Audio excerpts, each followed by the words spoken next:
വീട്ടിലിരിക്കുന്ന സ്ത്രീകൾക്ക് ഒരേ സമയം ആത്മവിശ്വാസവും സന്തോഷവും സൗന്ദര്യവും ഒക്കെ കിട്ടുവാനായിട്ടുള്ള ചെറിയ ചില ടിപ്പുകളാണ് കേട്ടോ ഇന്നത്തെ വീഡിയോയിൽ ഞാൻ നിങ്ങളോട് ഷെയർ ചെയ്യുന്നത്. വീട്ടിലിരിക്കുന്ന സ്ത്രീകൾ വിചാരിക്കുന്നത് ജോലിക്ക് പോകുന്ന സ്ത്രീകൾക്കാണ് തങ്ങളെക്കാൾ കൂടുതൽ ഹാപ്പിനെസ് ഉള്ളതെന്നാണ്. എന്നാൽ അത് ഒട്ടും ശരിയല്ല. അവർ കുറേ കൂടെ നമ്മളെക്കാളൊക്കെ സ്ട്രെസ് എടുക്കുന്നുണ്ട്, അതുപോലെ എഫേർട്ട് എടുക്കുന്നുണ്ട്, അധ്വാനിക്കേണ്ടി വരുന്നതായിട്ടുണ്ട്. അതുപോലെ വീട്ടിലിരിക്കുന്ന സ്ത്രീകളുടെ അത്രയും പോലും അവർക്ക് അവരുടേതായിട്ടുള്ള ശരീര സൗന്ദര്യ കാര്യങ്ങളൊന്നും ശ്രദ്ധിക്കുവാനായിട്ട് സമയം കിട്ടുന്നില്ല എന്നുള്ളതാണ് വാസ്തവം.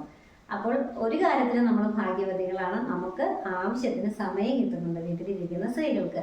പിന്നെ അവർ നേരിടുന്ന ഏറ്റവും വലിയൊരു പ്രശ്നം എന്താണെന്ന് വെച്ചിട്ടുണ്ടെങ്കിൽ ഒഴിവുവേളകളൊന്നും ഒരു ഒരു ഉല്ലാസത്തോടെ ഇരിക്കാൻ അവർക്ക് സാധിക്കുന്നില്ല. ഒറ്റയ്ക്കൊക്കെ ആണെന്നുണ്ടെങ്കിൽ നമ്മൾ സ്നേഹിക്കുന്ന നമ്മുടെ ഭർത്താവും മക്കളൊക്കെ ജോലിക്കോ പഠനത്തിനോ ഒക്കെ ആയിട്ട് പുറത്തു പോകുമ്പോൾ കൂടുതൽ ഒറ്റപ്പെടൽ അനുഭവിക്കുന്നവരാണ് ഈ വീട്ടിലിരിക്കുന്ന സ്ത്രീകൾ. പഴയ കാര്യങ്ങളെ, ഇഷ്ടമില്ലാത്ത കാര്യങ്ങളെ, വരാനിരിക്കുന്ന മോശം കാര്യങ്ങളെ ഒന്നും ആലോചിച്ച് സമയം കളയാതെ എങ്ങനെ അവർക്ക് ആത്മവിശ്വാസവും സന്തോഷവും അതോടൊപ്പം സൗന്ദര്യവും കൂടെ വർദ്ധിപ്പിക്കാം എന്നുള്ളതാണ് ഇന്നത്തെ വീഡിയോ. അതിനായിട്ട് ആദ്യമായിട്ട് ചെയ്യേണ്ടത് എന്താണെന്ന് വെച്ചിട്ടുണ്ടെങ്കിൽ സ്വയം മനസ്സിലാക്കുക എന്നുള്ളതാണ് ഒന്നാമത്തെ ടിപ്പ്. നമുക്ക് ദൈവം തന്നിട്ടുള്ള ശരീര സൗന്ദര്യ കാര്യങ്ങൾ, നമ്മളിപ്പോൾ ജീവിക്കുന്നതായിട്ടുള്ള സാഹചര്യങ്ങളെല്ലാം നമ്മൾ സന്തോഷത്തോടെ ഉൾക്കൊള്ളുക കേട്ടോ. അതെല്ലാം പൂർണ്ണമായിട്ട് മനസ്സിലാക്കുക. ഏത് സാഹചര്യത്തിലൂടെയാണ് ഇപ്പം നമ്മൾ ജീവിക്കുന്നത് അതെല്ലാം പൂർണ്ണമായിട്ട് ഉൾക്കൊണ്ട് മനസ്സിലാക്കി ജീവിക്കുക. ജീവിതത്തെ നമ്മൾ അക്സെപ്റ്റ് ചെയ്യുക കേട്ടോ. ഈ സാഹചര്യത്തെ അക്സെപ്റ്റ് ചെയ്യുക. അതിനുശേഷം എന്ത് ചെയ്യണമെന്ന് വെച്ചിട്ടുണ്ടെങ്കിൽ നമുക്ക് ആത്മവിശ്വാസം കിട്ടുന്നതായിട്ടുള്ള കാര്യങ്ങളെ നിരന്തരം ചെയ്തുകൊണ്ടിരിക്കുക. ഓരോ വ്യക്തിക്കും ആത്മവിശ്വാസം കിട്ടുന്ന കാര്യങ്ങൾ വ്യത്യസ്തമായിരിക്കും. അപ്പോൾ അത് സ്വയം കണ്ടെത്തി അല്ലെങ്കിൽ അത് സ്വയം മനസ്സിലാക്കി ആ കാര്യങ്ങൾ കൂടുതൽ ചെയ്യുക. ഒന്നും ചെയ്യാൻ പറ്റാത്തവർക്ക് കൃഷിയോ കാര്യങ്ങളോ ഒക്കെ ചെയ്ത് അതിൽ ഉള്ള ഓരോ കാര്യങ്ങൾ ഉണ്ടായൊക്കെ കാണുമ്പോഴുള്ള സന്തോഷം അനുഭവിക്കുക. അത് മറ്റുള്ളവരെ കാണിക്കുമ്പോൾ കിട്ടുന്ന പ്രശംസ കേട്ട് സ്വയം അഭിമാനിക്കാം. അങ്ങനെയുള്ള കാര്യങ്ങളൊക്കെ ചെയ്യുക. അതൊരു വരുമാന മാർഗമൊക്കെ ആക്കി മാറ്റാം. അപ്പോൾ ഏണിങ്സ് കിട്ടുമ്പോൾ നമുക്കൊരു സന്തോഷം കൂടെ കിട്ടും. അതൊരു തയ്യൽ അറിയാവുന്നവർ, അല്ലെങ്കിൽ കൈത്തൊഴിലുകൾ അറിയാവുന്നവർ, ആർട്ട് വർക്കുകളൊക്കെ അറിയാവുന്നവർ അതെല്ലാം ചെയ്യുക കേട്ടോ. ഞാൻ പറയുകയാണെങ്കിൽ ഒരു ദിവസം ഒരു സ്ത്രീ തൻ്റെ വീട്ടുജോലികളൊക്കെ കഴിഞ്ഞ് ഒരു 2 മണിക്കൂറെങ്കിലും ഒരു സാമ്പത്തിക നേട്ടമുള്ള കാര്യം കൂടെ ചെയ്ത് സ്വന്തമായിട്ടുള്ളൊരു സന്തോഷം ഉണ്ടാക്കിയെടുക്കേണ്ടത് ആണ് കേട്ടോ.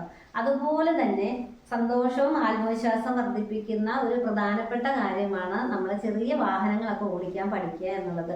ഒരു കഴിവും ഇല്ലാതെ ഇങ്ങനെ മുന്നോട്ട് പോകുമ്പോൾ നിന്നെ എന്തിനു കൊള്ളാം എന്നൊന്നും ആരെ കൊണ്ട് പറയിപ്പിക്കാതെ, കണ്ടോ വളരെ മിടുക്കിയാണ് എന്ന് പറയിപ്പിക്കുന്ന രീതിയിൽ ചെറിയ വാഹനങ്ങൾ, സ്കൂട്ടർ അല്ലെങ്കിൽ ചെറിയ കാറോ ഒക്കെ ഓടിക്കാൻ പഠിക്കുന്നത് നമ്മുടെ ആത്മവിശ്വാസവും സന്തോഷവും വർദ്ധിപ്പിക്കാൻ സഹായിക്കുമെന്നാണ് കേട്ടോ എനിക്ക് തോന്നിയിട്ടുള്ളത്.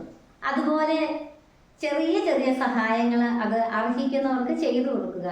നമ്മുടെയൊക്കെ കൺമുന്നിൽ നമ്മൾ അറിയുന്ന പ്രദേശങ്ങളിലൊക്കെയുള്ള കുഞ്ഞുങ്ങളൊക്കെ ഉണ്ടാവും, അച്ഛനും അമ്മയും നഷ്ടപ്പെട്ട കുഞ്ഞുങ്ങൾ. അവർക്കൊന്നും പരസഹായം ഇല്ലാതെ ജീവിക്കാൻ പറ്റില്ലല്ലേ. അവരെ നോക്കുന്നത് ഒരുപക്ഷെ പ്രായമായ അമ്മൂമ്മയോ അപ്പൂപ്പനോ ബന്ധുക്കളോ ഒക്കെ ആയിരിക്കും. അങ്ങനെയുള്ള കുഞ്ഞുങ്ങൾക്കൊക്കെ എന്തെങ്കിലും ചെറിയ സഹായങ്ങളൊക്കെ നമ്മൾ സ്വയം ഉണ്ടാക്കിയെടുത്ത ആ വരുമാനത്തിൽ നിന്നൊക്കെ സഹായിക്കുകയാണെങ്കിൽ അത് നമുക്ക് നല്ലൊരു ആത്മവിശ്വാസം തരും, അതൊരു സന്തോഷം തരും കേട്ടോ. ആത്മവിശ്വാസവും സന്തോഷവും ഉള്ളവരായിട്ട് ഇരിക്കുവാനായിട്ട് പ്രാർത്ഥന നമ്മളെ വളരെയധികം സഹായിക്കും കേട്ടോ. പ്രാർത്ഥന എന്ന് പറഞ്ഞാൽ പള്ളിയിലേക്ക് ഓടുന്നതോ അമ്പലത്തിലേക്ക് ഓടുന്നതോ ഒന്നുമല്ല. നമ്മളുടെ ഒരു മനസ്സാക്ഷിക്ക് നിരക്കാത്ത കാര്യങ്ങളൊന്നും ചെയ്യാതെ നേരേവോ എന്ന രീതിയിൽ ജീവിച്ചുകൊണ്ട് ഈ പ്രപഞ്ചത്തിന്റെ സൃഷ്ടികർത്താവായിട്ടുള്ള ഒരു ശക്തിയുണ്ട്. ആ ശക്തിയോട് നന്ദി പറഞ്ഞുകൊണ്ട് പരമാവധി നല്ല കാര്യങ്ങൾ ചെയ്തും പറഞ്ഞും ചിന്തിച്ചും ഒക്കെ മുന്നോട്ട് പോകാൻ സാധിക്കുന്നത് തന്നെയാണ് കേട്ടോ നല്ലൊരു പ്രാർത്ഥന. നിരന്തരം ഒരു ഈശ്വര പ്രാർത്ഥനയോടുകൂടി എല്ലാ ദിവസവും നമ്മുടെ കാര്യങ്ങളെല്ലാം പറയാൻ, നമുക്ക് ആരാണ് പറയാനുള്ളത്? നമുക്ക് ഏറ്റവും കൂടുതൽ നമുക്ക് സംസാരിക്കാനുള്ളത് ദൈവത്തോട് തന്നെയാണ്.